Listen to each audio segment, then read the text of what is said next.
جی اس کا جو دوسرا صفحہ ہے اگر ہم اس کی بات کریں تو خط کے دوسرے صفحے میں یہ کہا گیا ہے کہ جماعت اسلامی ایک جمہوری پارٹی ہے، سیاست وہ ضرور کرتی ہے لیکن وہ دستور اور ایک ان کا اپنی پارٹی کا آئین ہے، اور اس کو مد نظر رکھتے ہوئے جب افغانستان پر رسا کشی کی گئی، افغانستان پر حملہ ہوا، تو اس وقت بھی جماعت اسلامی نے اپنا ایک بھرپور کردار ادا کیا، اور کہنا تھا کہ پاکستان اور افغانستان دونوں کا قیام امن ایک دوسرے سے مشروط ہے۔ ساتھ ہی ساتھ انہوں نے کہا کہ جماعت اسلامی کی نگاہ میں فوج ایک قومی اور دستوری ادارہ ہے جسے دفاع کے لیے عوام کے منتخب نمائندوں کی پالیسی اور قراردادوں کو لے کر چلنا چاہیے۔ آئین کی روح سے صدر پاکستان، اس کے سپریم کمانڈر اور وزارت دفاع اس کے جملہ امور ذمہ داریوں کو قراردادوں کو لے کر چلنا چاہیے۔ خط میں آگے چل کر کہا جاتا ہے کہ جماعت اسلامی اس وقت جو صورتحال ایک پیدا ہوئی ہے اس کو کچھ ایسے ناقابل اندیش ہوا دے رہے ہیں اور اس کو زیادہ ایشو بنایا جا رہا ہے جتنی کہ ضرورت نہیں تھی۔ اگر پرائم منسٹر سیکریٹریٹ کے تھرو جماعت اسلامی کی قیادت سے رابطہ کیا جاتا ہے تو شاید نوبت یہاں تک نہ آتی۔ مزید اس میں یہ بھی کہا گیا کہ جماعت اسلامی کے 17 سے زائد ارکان نے ملک میں جو جاری دہشت گردی ہے اس میں انہوں نے بھی جامع شہادت نوش کیا ہے، مختلف جو خودکش حملے اور اس قسم کے واقعات تھے۔ پھر ساتھ ہی ساتھ حکیم اللہ محسود جو ڈرون حملے میں جن کو نشانہ بنایا گیا، اس کی ان کا کہنا تھا کہ نہ صرف جماعت اسلامی نے مذمت کی بلکہ اس پر اتفاق رائے ہے کہ یہ حملہ پاکستان کے نتیجے جو امن کا ایک عمل جاری تھا اس پر یہ حملہ کیا گیا اور اس کو یہ سبوتاژ کرنے کی کوشش کی گئی ہے۔ ساتھ ہی ساتھ ان کا یہ بھی کہنا ہے کہ قوم یہ سوال کرنے میں حق بجانب ہے کہ 10 سال سے جاری جو ملک میں جنگ ہے اس پر قومی اتفاق رائے پایا گیا ہے APC میں کہ اس کو ختم کیا جائے اور مذاکرات کا سلسلہ آگے بڑھایا جائے۔ تو اس صورتحال میں جو حکیم اللہ محسود پر ڈرون حملہ تھا اس نے ساری کی ساری چیز کو رول بیک کیا۔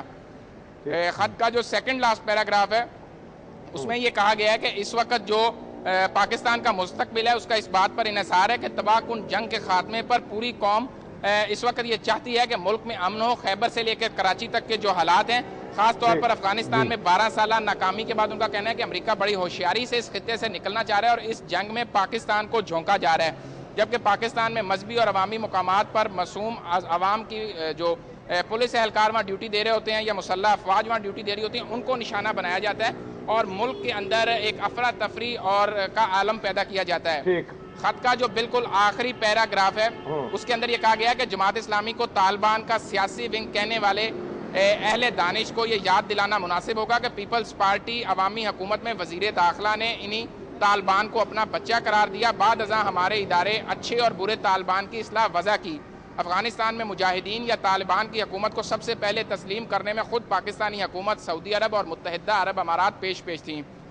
آخری پیراگراف کی جو آخری چند سطور ہیں اس میں یہ کہا گیا کہ جماعت اسلامی بنیادی اصولوں پر سمجھتی ہے کہ افغانستان میں قیام امن پاکستان میں مذاکرات کے ذریعے امن کی کوششوں سے ہی ہو سکتا ہے۔ ہم دہشت گردی کے خلاف اس نام نہاد جنگ سے چھٹکارا حاصل نہیں کر سکتے۔ یہی وجہ ہے کہ عوامی نیشنل پارٹی سے لے کر جماعت اسلامی اور تحریک انصاف سے لے کر جمعیت علماء اسلام نے بھی اپنی علیحدہ قراردادوں اور آل پارٹیز کانفرنس میں امن کے قیام پر زور دیا۔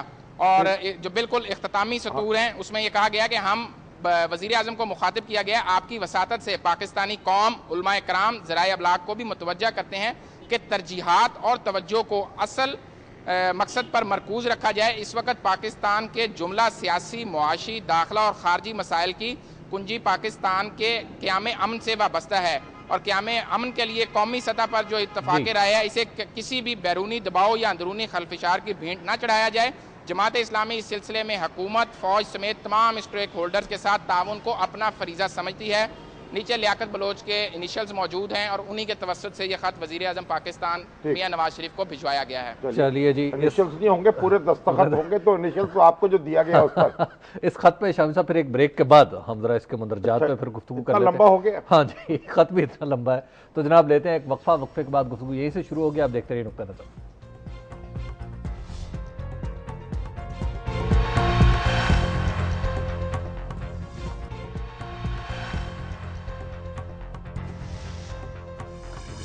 نقطہ نظر میں ایک بار پھر خوش آمدید۔ آپ دیکھ رہے تھے اور سن رہے تھے وہ خط جو جماعت اسلامی نے وزیر اعظم کے نام لکھا ہے۔ شام صاحب ویسے یہ تیسری وضاحت ہے منور حسن صاحب کے بیان کی۔ منور حسن صاحب کو اور جماعت اسلامی کے دوسرے زوما کو اس بات پر غور کرنا چاہیے کہ جس بات کی اتنی وضاحت کرنی پڑے وہ کرنی ہی نہیں چاہیے۔ ٹھیک، باقی جو بیان ہے ایک اچھی بات ہے، انہوں نے اپنے موقف کو دہرایا ہے. اور دیکھیں جماعت اسلامی جو ہے اس کی ایک اپنی خدمات ہے, ایک ذمہ دار سیاسی جماعت ہے. ہم ان لوگوں میں سے نہیں ہیں جو جماعت اسلامی کو پرتان توڑتے ہیں یا اس کو خدا نخواستہ ان لوگوں کی صف میں شریک کرتے ہیں جو بندوق کی زور پر اپنا نقطہ نظر منوانا چاہتے ہیں. جماعت اسلامی ایک پرامن جد و جہد پر یقین رکھنے والی جماعت ہے, انتخابات میں حصہ لیتی ہے اور اس طرح کی کسی سرگرمی میں ملوث نہیں ہے.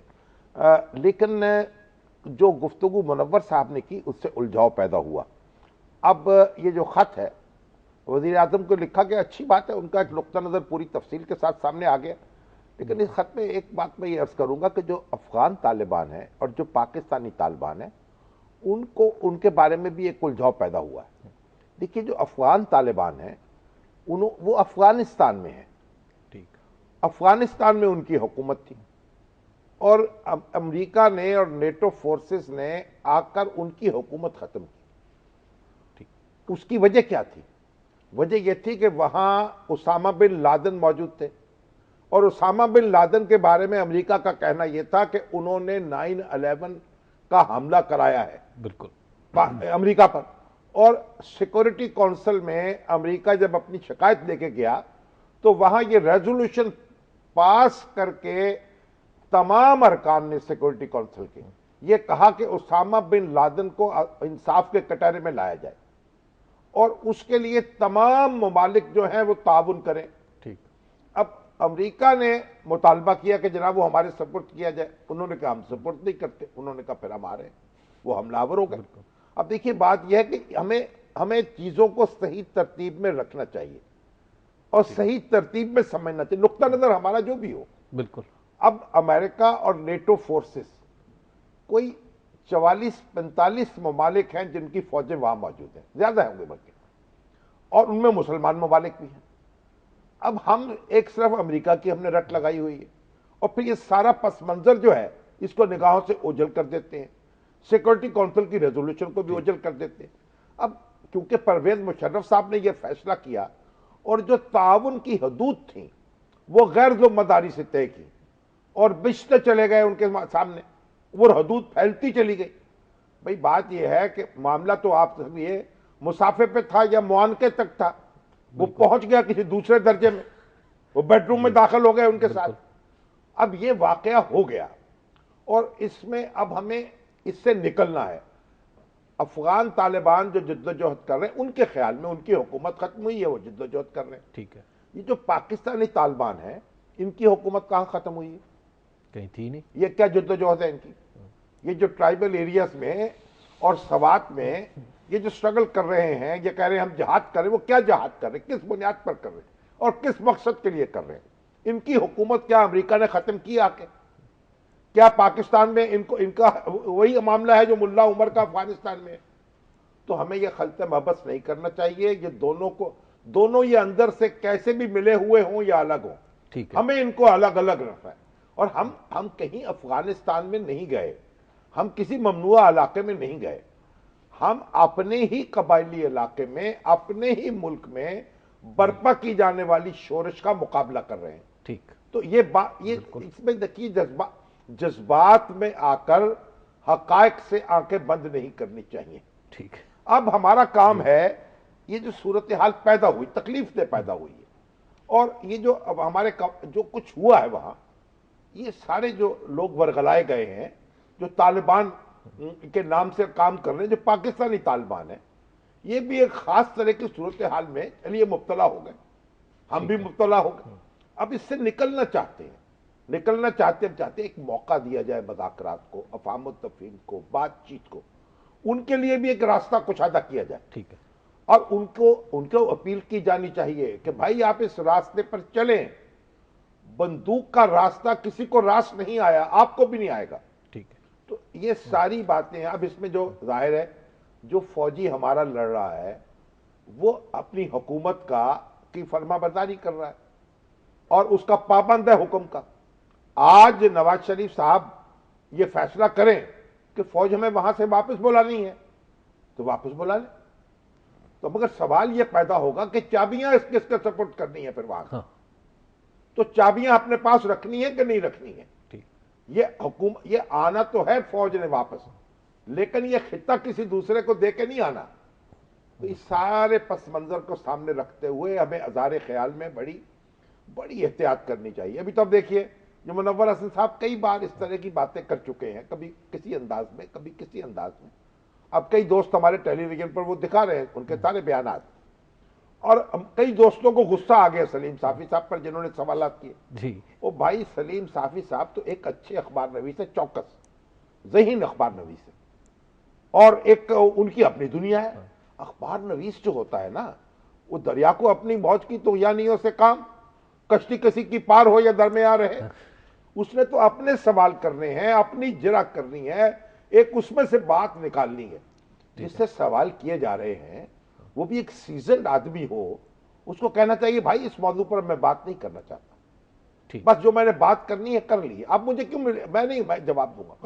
بعض الزام لگتا ہے نا پرومپٹنگ کے. پرومپٹنگ بات کمال یہ ہے کہ آپ کیوں پرومپٹ ہوتے ہیں. ٹھیک. اب کئی بار آپ مجھ سے سوال کرتے ہیں عجب طرح کے، میں آپ سے کہہ دیتا ہوں نہیں میں نہیں جواب دیتا اس کا، آگے چلیں. ٹھیک ہے. تو سیاست دان جو ہے نا، اس کے اوپر کیا اللہ تعالیٰ نے فرض رکھا ہے کہ بھئی ہر سوال کا جواب دے گا، اور پھر جواب بھی وہ دے گا جو سوال کرنے والے کو مطلوب ہے اس کے نتیجے. وہ کہتے ہیں مجھے ہمارے اوریا مقبول پرومپٹ کر دیا گیا. پرومپٹ کیوں ہوگا ابھی؟ ہمیں اپنے جو پروفیشنل ساتھی ہیں نا، ان کی ہم انٹیگریٹی پر حملہ آور ہو جاتے ہیں. یہ بھی بڑی افسوسناک بات ہے. ان کی ذہانت کی داد دینی چاہیے، اور سیاست دانوں کو اپیل کرنی چاہیے براہ کرم احتیاط کا مظاہرہ کریں، اور ان ایشوز پہ تو بالکل احتیاط کا مظاہرہ کریں. اور اگر وہ اس پہ تیار ہو جائیں تو پھر اس بحث کو، اب یہ بحث ہمارے بس میں نہیں ہے بند کرنا. خواہش تو میری ہے کہ بند ہو جائے، لیکن میری خواہش کون مانے گا بھائی. بریک بھی آ جاتی ہے نا پھر شامی صاحب. بریک آ گئی ہے، بریک کے بعد ہم گفتگو یہیں سے آگے بڑھائیں گے. آپ دیکھتے رہیے نقطہ نظر.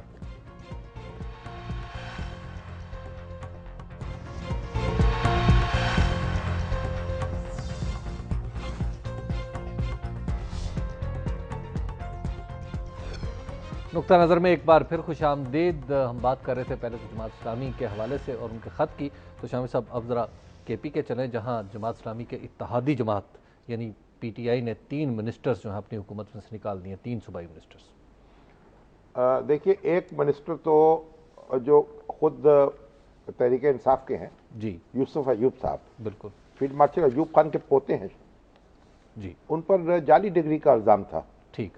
تو وہ ٹریبونل نے میرا خیال فیصلہ دیا، جی بالکل پہلے دیا، اور اس کی وجہ سے ان کو حکومت سے نکلنا ہی تھا کیونکہ ان کی رکنیت ختم ہو گئی. یعنی یہ اپنی آئی کا شکار ہو گئے. ہاں تو وہ تو اس فیصلے کا شکار ہو گئے. ٹھیک ہے. اب اگر اس کی اپیل کریں گے، مقدمہ لڑیں گے، اور اگر ڈگری اصلی ہوگی تو ثابت کرا کر پھر کسی نہ کسی طریقے سے زندہ ہو جائیں گے سیاست میں. ٹھیک. وگرنہ ان کا کوئی بیٹا بھتیجا اور آ جائے گا. لیکن یہ جو دوسرے وزیر ہیں یہ قومی وطن پارٹی سے تعلق رکھتے ہیں، بالکل، اور یہ ہیں بیدار بخت صاحب اور ابرار حسین صاحب. اور ان کے جو بیدار بخت صاحب ہیں ان پر تو یہ الزام ہے کہ انہوں نے کوئی بھرتیاں کی ہیں، اور اس میں کہتے ہیں کہ انہوں نے حق خدمت وصول کیا ہے. تو اس کو یعنی نوکریاں بیچی ہیں، بالکل، جو ملک کے دوسرے حصوں میں بھی ایک وبا ہے. اور یہ جو پرانے گرگ سیاست دان ہیں نا، گرگ بارہ دیدہ، وہ اس کو کوئی مذائقہ نہیں سمجھتے، اس کو ایک اپنے بڑا رزق حلال سمجھ کے کھاتے ہیں. تو اور پھر پوسٹنگ ٹرانسفر جو ہے وہ بھی ایک بڑی دنیا ہے اس کی. کسی ایک جگہ تقرر کرانے کے لیے لوگ لاکھوں روپے دینے کو تیار ہو جاتے ہیں. ٹھیک. تو وہ پوسٹنگ اور ٹرانسفر جو ہے وہ بھی مشکوک نوعیت کی ہوئی ہیں. اور یہ جو ابرار حسین ہے، یہ جنگلات کے وزیر ہیں. جی جنگلات کے. یہ ان کے اوپر یہ الزام لگا، قراقرم ہائی وے پہ آپ دیکھیں ادھر ہنگامہ بھی ہوا تھا اور وہاں لوگوں نے سڑک بھی روکی. یہ کچھ جنگلات جو ہے نا ان پر ہاتھ صاف کر رہے تھے. تو وہاں سے غیر قانونی طور پر علاقوں سے وہ لکڑیاں کاٹی جاتی ہیں، جنگل کاٹے جاتے ہیں اور پھر بیچے جاتے ہیں ملک کے دوسرے حصوں میں. جنگلات کے ذریعے پیسہ کمانا یہ بھی ہمارے سیاستدانوں کو بڑا محبوب مشغلہ رہا. ٹھیک. اور بڑے بڑے وزیر جو ہیں ہمارے گزشتہ 40-50 سال میں ایسے ہوئے ہیں جنہوں نے جنگلوں کے ذریعے سے اب منگل منایا ہے. تو اب مگر عمران خان صاحب جو ہیں انہوں نے یہ اعلان کیا کہ جناب کرپشن پر زیرو ٹالرنس ہوگی. ٹھیک. اور تو جب انہیں وزیروں کی شکایات ملی تو انہوں نے کہا پرویز خٹک صاحب کو کہ ان کو وارننگ دیں آپ. اچھا. ہاں, ان سے رابطہ کریں اور ان کو وارننگ دیں. اب ان سے رابطہ کیا گیا, ان کو بتایا گیا یہ شکایات ہے اور ان کا ازالہ کریں وگرنہ کارروائی ہوگی. تو انہوں نے ایک قسم کا احتجاج شروع کر دیا. اچھا. کبھی کابینہ جو ہے اس کا اجلاس کا بائیکاٹ کرنے لگے, ٹھیک. اور پھر عمران خان صاحب وہاں گئے, ان کا اجلاس تھا, انہوں نے بلایا, اس کا بھی بائیکاٹ کر دیا. گویا انہوں نے ایک اس کو قومی وطن پارٹی جو ہے جس کے یہ وزیر ہے وہ کولیشن پارٹنر ہے, بالکل. اور آفتاب شیرپا صاحب اس کے سربراہ ہیں. اور آپ کو یاد ہوگا آفتاب شیرپا صاحب کے پاس 4 کروڑ روپیہ برآمد ہوا تھا, سوئس اکاؤنٹ میں تھا ان کے. جنرل مشرف صاحب جو ہے رحمت اللہ علیہ, ان کے دور اقتدار میں وہ کہتے بڑی نیٹ اور کلین حکومت قائم کریں گے. تو ان کا جو سوئس بینک کے اکاؤنٹ تھے اس میں جناب 4 کروڑ دریافت ہوا. اب اس کے بعد انہوں نے پریس کانفرنس کی تھی کہ جناب بالکل یہ پیسہ میرا ہے اور میں نے رکھا ہوا ہے. بالکل. تو انہوں نے کہا یہ کیوں رکھا ہے؟ انہوں نے کہا رینی ڈیز کے لیے, جب کوئی افتاد پڑے گی جو نتیجہ یہ نکلا. جب انہوں نے مان لیا اور اس کے بعد ان کے اکاؤنٹس میں بھی آ گیا ہوگا یا پہلے موجود ہوگا, تو یہ اب وہ نہا دھو کے ایک اخباری بیان کے ذریعے سے اپنا پورا میک اپ وغیرہ کر کے پھر سیاست میں بحال ہو گئے, قومی وطن پارٹی کے سربراہ. اب وہ کولیشن پارٹنر ہیں. عمران خان صاحب نے کہا بھائی اگر آپ ایسے لوگوں کو نہیں روکیں گے تو پھر ہمیں یہ کولیشن ہی منظور نہیں ہے.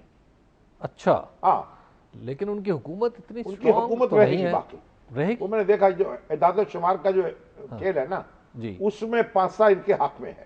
عمران خان صاحب. ہاں جی, اگر قومی وطن پارٹی اسے سیاسی ایشو بھی بنائے اور اپنے جیسے پارٹیاں اس کماش کے لوگوں کی سرپرستی کرتی ہیں, اگر سرپرستی کرنے کی کوشش کرے تب بھی عمران خان صاحب تو اب پرویز خٹک صاحب کو کہہ چکے. اچھا. کہ بھائی آپ بس ان کو کہیں جناب اگر یہی چھالے ہیں تو ہم معذرت, تم روٹھے ہم چھوٹے. کیونکہ بخت بیدار تو ان کے صوبائی جنرل سیکرٹری بھی ہیں. ٹھیک ہے نا. بالکل. اب یہ ایک ٹرننگ پوائنٹ ہے. ٹھیک ہے. جماعت اسلامی کے وزیر ہیں اور پی ٹی آئی کے وزیر ہیں. ٹھیک. پی ٹی آئی کے بھی ایک آدھ وزیر پر نظر رکھی ہوئی ہے عمران خان صاحب نے اور پرویز خٹک نے. اچھا, انڈر آبزرویشن. ہاں, پرویز خٹک جو ہے ان کی یہ خوبی ہے, ان کی دیانت کے بارے میں آپ انگلی نہیں اٹھا سکتے. ٹھیک. تو ان کی ایک شہرت تو ہے, اس لحاظ سے ایک بڑی اچھی شہرت ہے. کھاتے پیتے آدمی ہے, کاروباری, والد صاحب ان کے بڑے کانٹریکٹر تھے, ان کی بھی بڑی فرم ہے. تو وہ ایک اب یہ جو پرویز خٹک صاحب, ویسے یہ اور بات ہے کہ جو پرویز رشید صاحب ہیں, یہ دونوں پرویز جو ہیں ان کی آپس میں بڑی دوستی ہے. اچھا. چلے ایک ہی محلے میں رہتے رہے, ایک ہی جگہ پڑھتے رہے ہیں. ٹھیک. اور پرویز رشید صاحب تو بڑے فخر سے کہا کرتے ہیں کہ جب ان کی شادی ہوئی ہے تو ان کی بارات میں جو گاڑی تھی نا دولہا کی, وہ پرویز خٹک صاحب چلا رہے تھے. اچھا. ہاں جی. اچھا. تو اب یہ دونوں پرویز جو ہے ان کی تو گاڑی چلتی ہے. ٹھیک ہے. اور وہ دوسرے 2 پرویز ہیں, پرویز علیہ صاحب اور پرویز مشرف صاحب, ان دونوں کی آپس میں گاڑی چلتی تھی. اب تو ان کی بھی نہیں چلتی. برا یہ 4 پرویز ہیں, 2 ایک طرف ہیں اور ایک طرف ہے, ایک طرف. تو یہ اب انہوں نے کہا بھئی آپ شیرپا صاحب, آپ حضور اگر اپنی پارٹی کو لگام نہیں دے سکتے تو چاہیے پھر ہمارے آپ کے درمیان معاملہ نہیں چل سکتا.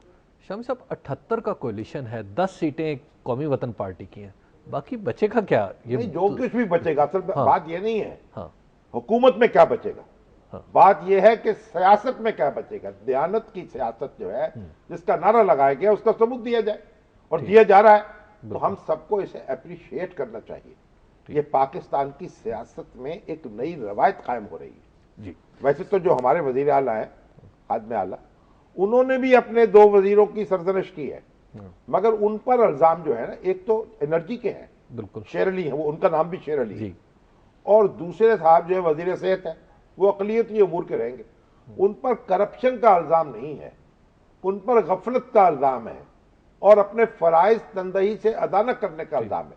لیکن بہرحال عمران خان صاحب نے جو فیصلہ کیا ہے اس پر ان کو میرا خیال ہے کہ داد دیں گے سب لوگ. بالکل ٹھیک. اور یہ کیا حکومت جو ہے, جماعت اسلامی کے سارے وزیر جو ہیں پوری دیانتداری سے کام کر رہے ہیں اپنا. ان کے جناب خود یعنی پی ٹی آئی کے وہ وزیر جو ہیں